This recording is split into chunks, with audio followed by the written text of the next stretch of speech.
नमस्कार, आप देख रहे हैं न्यूज़ 20 इंडिया और मैं हूं आपके साथ नीता जोशी। देखिए संवाददाता दुष्यंत सिंह गहलोत की खास रिपोर्ट। राजस्थान में इस वक्त बड़े पैमाने पर जलसे जारी है। एक तरफ एक सांसद के बेटे की जयपुर में होने वाली शादी के लिए हिंदुस्तान की हस्तियां जयपुर पहुंची हैं और दूसरी तरफ हमारी सरकार अपना हैप्पी बर्थडे मना रही है। 3 साल गुजर चुके हैं सरकार के, व्यस्त हो चुकी है सरकार और अब तो अधेड़ होने जा रही है सरकार, क्योंकि किसी एक सरकार का बस सफर 5 साल का होता है। अब तो वो बात अलग है कि अगला जन्म इसी सरकार का होता है या फिर किसी दूसरे रूप में राजस्थान की सियासत चलती है। चलिए आज की चर्चा को आगे बढ़ाएं। उससे पहले सोशल मीडिया पर छा रही एक इबारत से आपका तारुफ करवाते हैं। अब इबारत क्या, पहले वो जान लीजिए। सरकार की शुरुआत 2 धारी तलवार की नोक पर लगातार अस्थिरता सिर उठाती रही है। सूरज को तो पग पग तपना ही है, खेला होबे तो पंचर ही रहेगा। राज्य के कोने कोने में फैला विकास उत्सव का भाव तो पैदा करता ही है। दरअसल ये एक इबारत है जो आज ट्विटर पर चर्चाओं में है। अब इसे किसने लिखा, क्यों लिखा, उस पर चर्चा होगी, लेकिन उससे पहले इसके मंतव्य को समझना जरूरी है, क्योंकि यहाँ बात सीधी नहीं बल्कि घुमा फिरा कर कही गई है। और ऐसा कौन करता है ये भी हम आपको कई बार बता चुके हैं कि जो सियासत की चौसर पर अपने पासे फेंकते हैं, घुमा फिरा कर और इशारों में वही ऐसे तीर छोड़ते हैं। तो अब इस इबारत के रचयिता के बारे में बता देते हैं, और वो है माननीय संयम लोढ़ा साहब। विधायक है और गहलोत सरकार में बतौर सलाहकार है। तो चलिए अब इस इबारत के अर्थ को भी समझने की कोशिश की जाए। राजनीति से जुड़े कई लोग इसके बारे में जानने की कोशिश की गई और फिर जो निकल कर आया वो भी कोई कम नहीं था। दरअसल सामने ये आया कि खेला यहाँ भी किया गया है। अब देखिए यहाँ सरकार की शुरुआत ही काफ़ी संघर्ष वाली यानी 2 धारी तलवार पर टिकी हुई बताई गई है।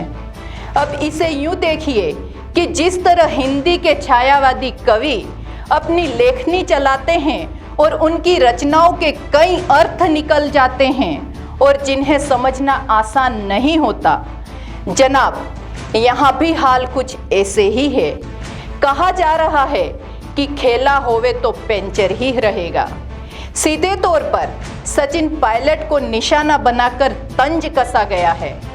खैर अब जो भी हो, अब असलियत क्या है, क्यों लिखा गया है और किसके लिए लिखा गया है, यह तो माननीय विधायक महोदय ही बेहतर बता सकते हैं।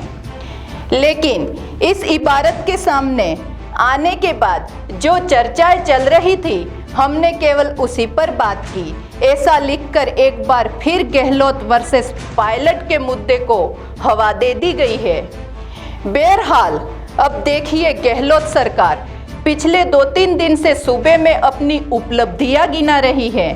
कई कार्यक्रमों के आयोजन किए जा रहे हैं, लेकिन एक चेहरा इन सब के बीच से गायब है और ये भी इस वक्त राजस्थान की सियासत में चर्चाओं में है।